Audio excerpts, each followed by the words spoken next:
America Meditating Blog Talk Radio Show. We collect wisdom, hear stories, and inspire each other. I'm Sister Jenna. Tune in live from Monday through Friday at 8 a.m.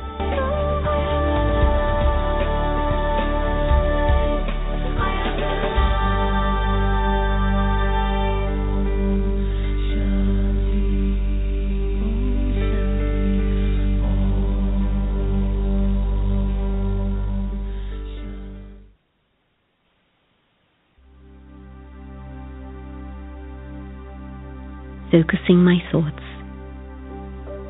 taking just a minute, sitting quietly, I become aware of my surroundings.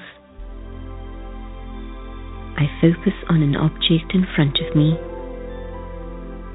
allowing it to fill my awareness, letting go of any distractions. I hold only the object in my awareness. Even if I'm distracted, I gently return my focus to the object. I identify one quality of that object. I focus on this.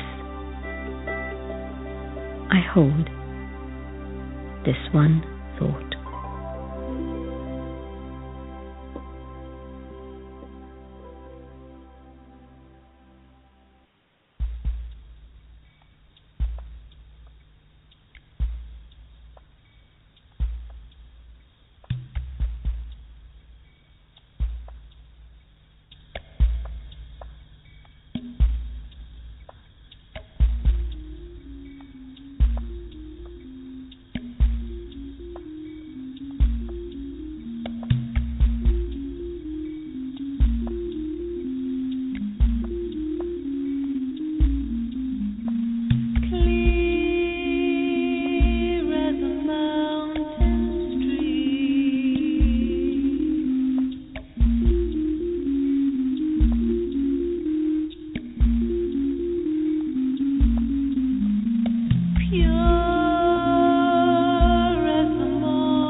welcome everyone to the America Meditating Radio Show. I'm your host, Sister Jenna, and that was I Am by Lucinda Drayton on her I Am CD. A very powerful song that really takes you, I believe, into the deepest state of our subconscious. I don't know how many of you actually dream, but lately, and this has been for the last perhaps 2 weeks, I've been observing an incredible shift in my dreaming patterns. They're very, very vivid, and a lot of it has to do with water. Even last night in the dream, I'm in a car and I'm like driving through this incredible rush of a waterfall, and at the same token, I'm telling everyone, look at how beautiful this is, as I'm about to take myself into a waterfall, which looks like I'm not going to survive if I were to actually take myself. So glad it was a dream. Here's the story.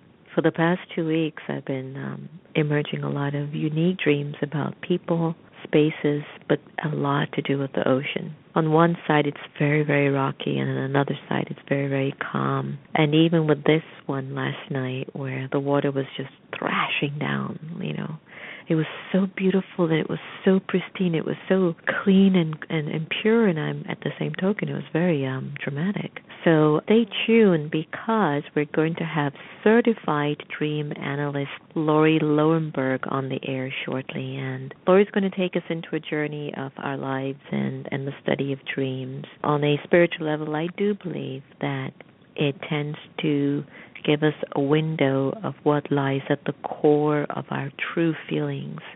Sometimes things that we're just not ready to assist or to focus on, the dreams tend to reveal that. But, let's go to the certified analyst to tell us a little bit more about that. So in about a minute or two, I'll get Lauri on the line. And before I go to Lauri, why don't we do what we do best on the America Meditating Radio Show, and that is to allow ourselves to slip into a place of awareness and comfort. And from my Off the Grid into the Heart meditation CD, we would like to get off the grid and step inside of our hearts just for a few moments.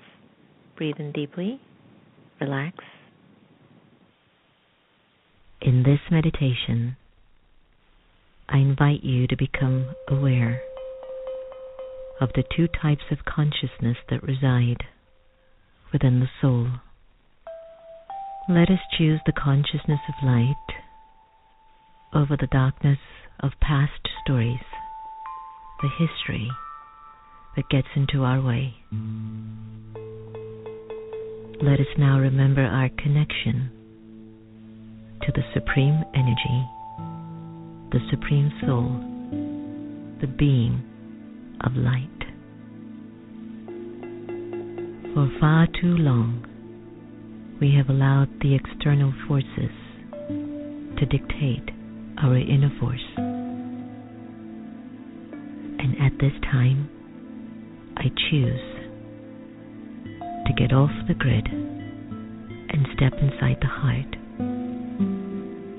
to be myself. I choose to no longer be under the influence of what the world tells me, what my parents have told me, my spouse, friends, or anyone who has been a negative influence in my life. In this meditation, I stand strong in the original, eternal, imperishable worth of the soul. I, the being of light, the soul of power, I step into the heart, and I become a being of love, a being of light and goodness.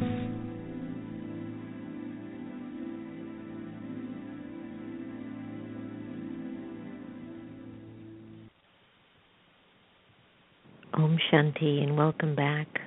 Imagine living our lives as a being of love and a being of light and a being of goodness. And I think that maybe that's what many of us are striving for, and to even be able to interpret our dreams can offer us a window of insight into how best we can guide and steward our stories. So you're listening to America Meditating Radio Show, and we're proud to welcome Lauri Loewenberg, who's a Certified Dream Analyst, syndicated columnist on the air. And we believe, I think just about every human being on the planet has had a dream. But I think what I'm really curious about, Lauri, is what was it that got you on your path of diving more into dreams? Was it an event? Was it a relationship with your parents? Because, we all have the power to choose perhaps our own callings, and dreams are something that we all go through, but not everybody dives into it. How come you got into dreams? Well, I could remember my dreams from as early as 2 years old. And I would tell them to my parents every morning. I would draw them before I was able to write. And then when I was old enough to write, I started keeping a dream journal. Little did I know what a wonderful thing I was doing for myself by documenting the other side of my mind. But it really wasn't until I was 19 when my grandfather died. And I had a really hard time with that because he was the first person close to me that died, the first time I ever experienced death, And about 2 weeks after his death, I had a dream where it really felt like it was him coming to me, and I knew he was dead, and we were walking arm in arm through this museum, and I asked him, "What's it like where you are now?" And he said, "I can't tell you that. All I can say is that it's secure." And he gave me a hug, and he walked up the staircase, and I woke up, and I could still smell his Old Spice. Wow. And I decided then and there, okay, I have to find out what's going on when we sleep. And it's like we live this other life, we go to this other world. That's what propelled me to study dream psychology. And then I was so impressed about how practical, meaningful, and helpful dreaming is when you pay attention to your dreams and when you can learn to understand them and connect them to your life. So I wanted to do this. I wanted to get the word out. There really wasn't much out there that was very helpful. This is way back in early 90s.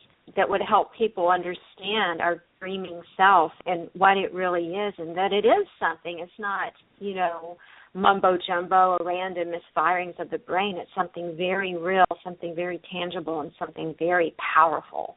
Yeah, I think that what dreams do, they sort of bear you. They basically reveal to you the things that you sometimes don't want to face because our ego tend to try to convince us we can do this. And earlier on in the show, I was sharing that for the last 2 weeks, it's been so interesting observing my dreams. Very, very vivid. And a lot to do with water. And the water is either thrashing and really forceful on one side, and then on the other side it's calm. And I've been on my journey, and I'm always open to learning more about the human consciousness or the human soul. And it's so clear to me, telling me the incredible confluence that I'm in the midst of. This incredible state of being very overwhelmed, very pushed to my limits, and at the same token knowing that the depths of my truth is to be calm and cool. Would you say that if we're really, really transparent and honest with ourselves, we will really accept our dreams as signals for us to make some important shifts before it becomes drastic or dramatic? Yeah, I would say that's very well put.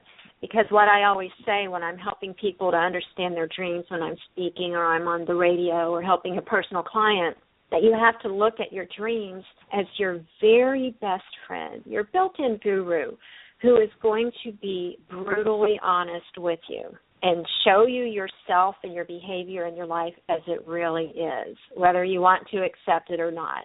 So, yes, dreams are our brutally honest self, speaking to us and guiding us through every step of our life so that we can get it right.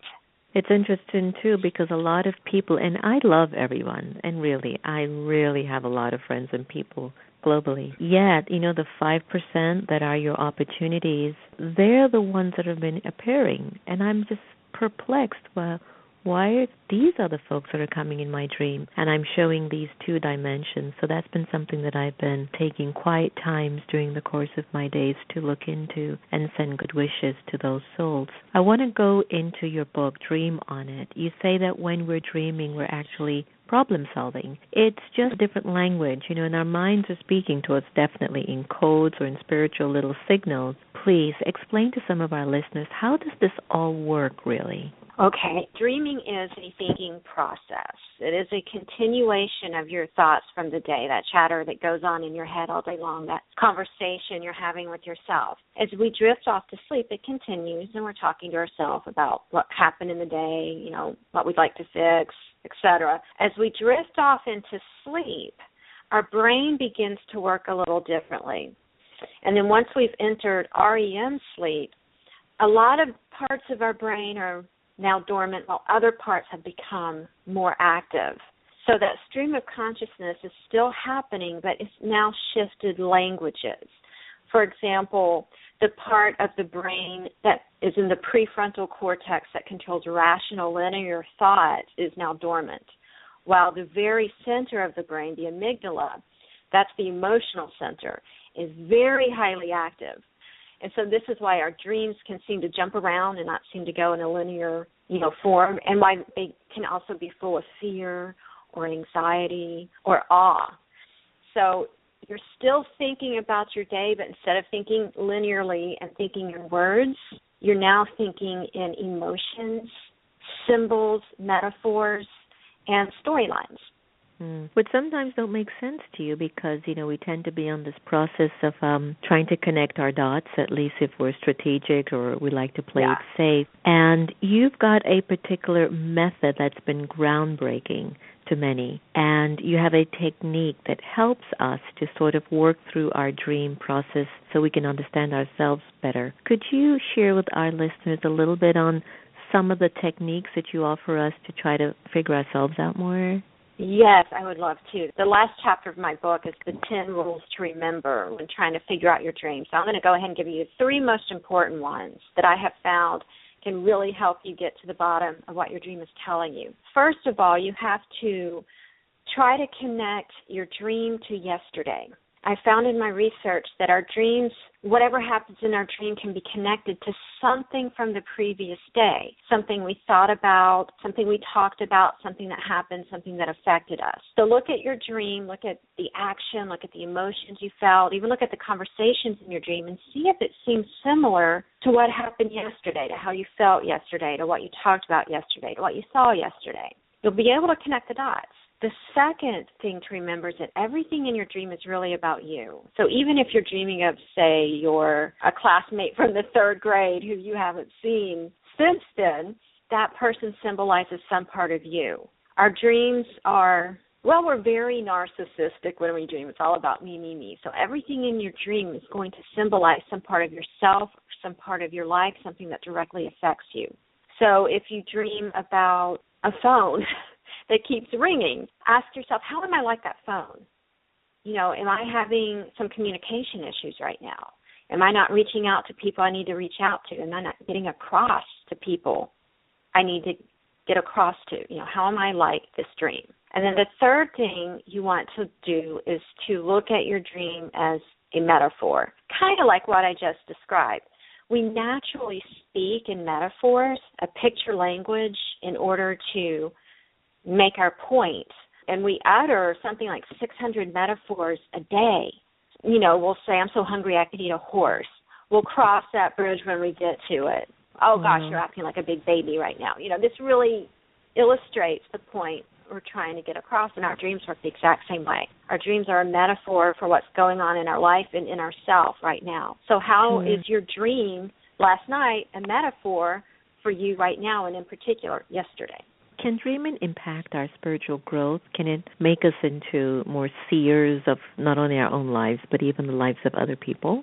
Absolutely. What I found that's super interesting about dreams is that when you're really working on something, our dreams will serve as kind of a dress rehearsal to help us improve that aspect of ourselves. For example, professional golfer Jack Nicklaus improved his golf swing through his dreams. So if you're working on something physical like a gymnastics routine or a golf swing, your dreams will help you improve that. If you're working on something creative like a song or a book or a painting or an invention, your dreams will help you improve that.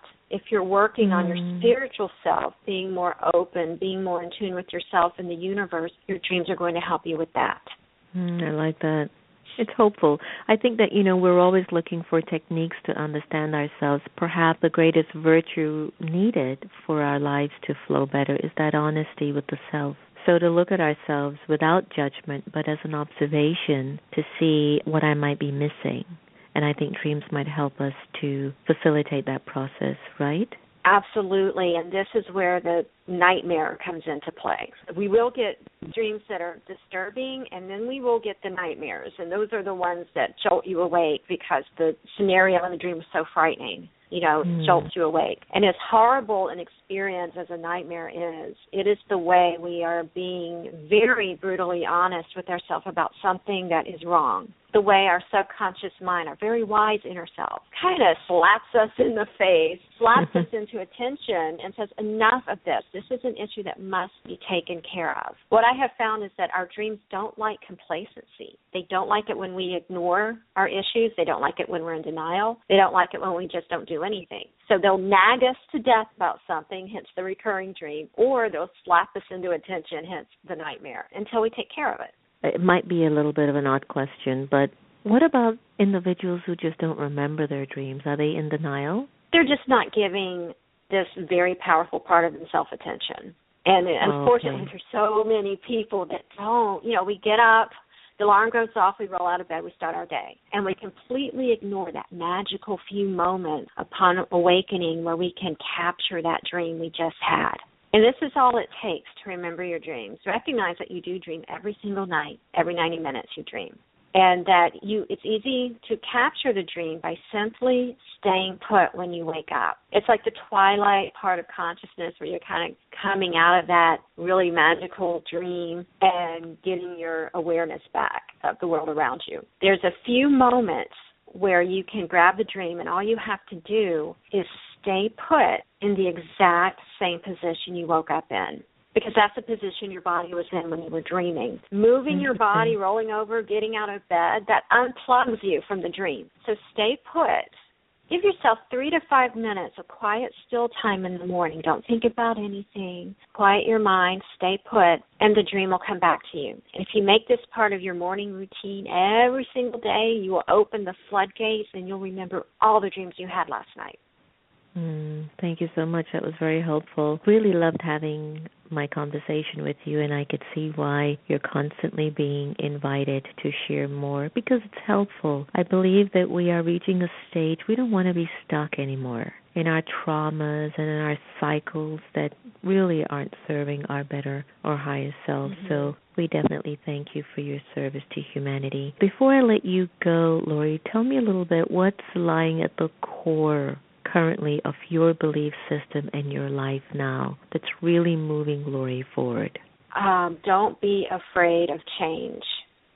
Jump into change. Embrace it with open arms. Get out of that comfort zone. Get out of that routine. Life is short. It goes so quickly, and you don't want to miss out on anything, and you don't want to stop growing. If something's not working, change it. Change your reaction to it, even if it involves moving out of your city. Don't be afraid to change, because that's what life is about. Keep moving, keep growing. It's the inevitable. Thank you so much. Website and information where our listeners can get a hold of you. Yep, just get online and go to thedreamzone.com. Just remember, the Twilight Zone, thedreamzone.com. That's where all my sites are. That's where you can set up a private dream reading with me, or where you want to get my latest book, Dream On It, or just want to read some really interesting information on dreaming. Okay, beautiful, Lauri. Thank you so very much, and all the very best. Thank you, and sweet dreams. All right, bye-bye. So listen to those dreams, my friends. They are signaling to us how best to move our lives forward. Don't ignore your own narrative. If you do so, I'm sure others will also ignore you. And even if it's a nightmare or if it's just a subtle glimpse, it's a thought, isn't it? So if I can have a thought of something that's not feeling so great, can I not just redirect the thought by what I always do is ask myself a particular question that might take me on another journey? Hope you've enjoyed our conversation with Lauri Loewenberg. Her website is her name, lauriloewenberg.com, if you'd like some more information on how your dreams are affecting your story. Remember, no one can take away your happiness unless you give them permission. We are here to love each other the same, so let's do that. I'll end with one wish from the Bliss CD. Take care, everyone.